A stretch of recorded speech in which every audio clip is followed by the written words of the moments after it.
என்ற வணக்கத்தை தெரிவித்துக் கொண்டு புனித மண்டலமாம் பிரியமண்டல ஊராட்சி ஒன்றிய நடுநிலைப் பள்ளியில் மூன்றெழுத்தின் சொந்தக்காரியாக தனுஷ்டி என்கின்ற நான் உயிரெழுத்தின் முதலெழுத்தாம் என்று தொடங்கும் என் அன்பு ஆசிரியர் பெருமாங்கள் நல்லாசியுடன் கல்வியும் கல்லாமையும் பற்றி பேச வந்துள்ளேன் மேடையில்.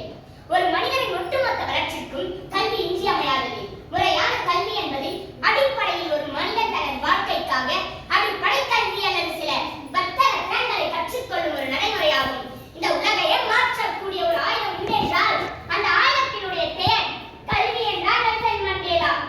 நம் நாட்டின் சமூக பொருளாதார வளர்ச்சியை போலவே தனி மனித வளர்ச்சிக்கும் கல்வி மிகவும் முக்கியமானது.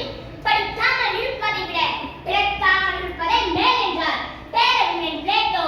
அறியாமை வெட்கப்பட வேண்டிய ஒன்றுதான், ஆனால் அறிந்து கொள்ள விருப்பம் இல்லாமை அதை விட வெட்கக்கேடு என்றார் பெஞ்சமின் பிராங்கிலின். பெற்ற பிள்ளை கைவிட்டாலும் கற்ற கல்வி கைவிடாது என்றார் மகாத்மா காந்திஜி. வாழ்க்கையை மகிழ்ச்சியாக வாழ கல்வி முக்கியம்.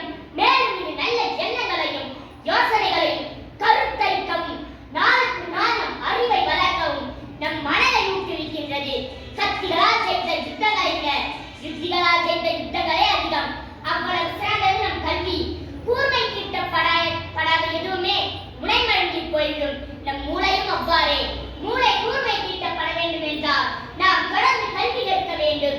தூக்கு மேடைக்கு அழைத்துச் செல்லும் வரை கூட படித்துக் கொண்டிருந்தால் நம் பகத்சிங், படுக்கின்ற இடத்தை கூட படிப்பகத்தின் அருகாமையில் இருக்க கேட்டார் நம் சட்ட மாமேதையன் அம்பேத்கர். படித்துக் கொண்டிருந்த புத்தகத்தை முடிக்காமல் தன் அறுவை சிகிச்சையை அடுத்த நாள் மாற்றி வைக்க சொன்னார் நம் பேரறிஞர் அண்ணா.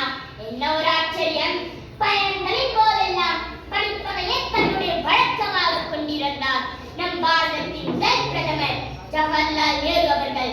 படித்துக் கொண்டிருந்த புத்தகத்தை முடிக்காமல் தன் தூக்கத்தை மறந்தவர் நம் முன்னாள் ஜனாதிபதி டாக்டர் ராதாகிருஷ்ணன் அவர்கள்.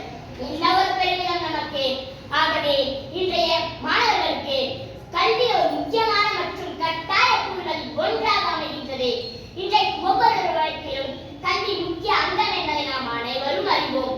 படித்தால் மட்டுமே பாரதத்தை பாராள வைக்க முடியும் என்று படித்து சொன்னவர் மா மனிதர் டாக்டர் ஏபிஜே அப்துல் கலாம் அவர்கள் அல்லவா? கற்றுக் கொடுப்பது மனித பண்பு, கற்றுக்கொள்பவன் மனித மாண்பு. கற்றுக் கொடுத்துக் கொண்டே இருப்பவர் ஆசிரியர். நிறைய பட்டங்களை பெற்று தன்னுடைய தேவையாக வருபவரை விட நல்ல புத்தகங்களை படித்து தன்னுடைய மனதை அலங்கரிக்கும் ஆசிரியர்களை மேன்மையானவர்கள். அவர்கள் கற்றுத்தரும் கல்வியே மிக சிறந்தவை. இன்னும் ஒன்றை கூறிக்கொள்ள ஆசைப்படுகின்றேன். கற்கை நன்றே, கற்கை நன்றே, பிச்சை புகினும் கற்கை நன்றே என்று அன்றே சொன்னார் அதிவீரர் ராமபாண்டிய மன்னர் நருந்தவையிலே. யாரெல்லாம் இன்று புத்தகங்களை நோக்கி தலைவிடுகின்றோமோ அவர்கள் அத்துணை பேரும் நாளை இந்த உலகிற்கு முன்னால் தன் நிமிர்ந்து நிற்கலாம் என்ற ஒரே காரணத்திற்காக தான். பிழைப்பதற்காக எத்தனை மொழி வேண்டுமானாலும் படியுங்கள். தயவு செய்து வாழ்வதற்காக தமிழ் மொழியை மட்டுமே படியுங்கள்.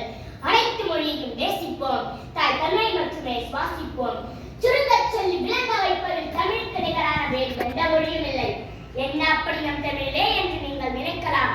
ஓதாமல் ஒரு நாளும் இருக்க வேண்டாம், ஒரு நாளும் படிக்காமல் இருக்காதே என்பது உலக நீதி. இளமையின் கல் ஆத்திச்சுவடியிலே அருமையாக சொல்லப்படுகிறது அல்லவா?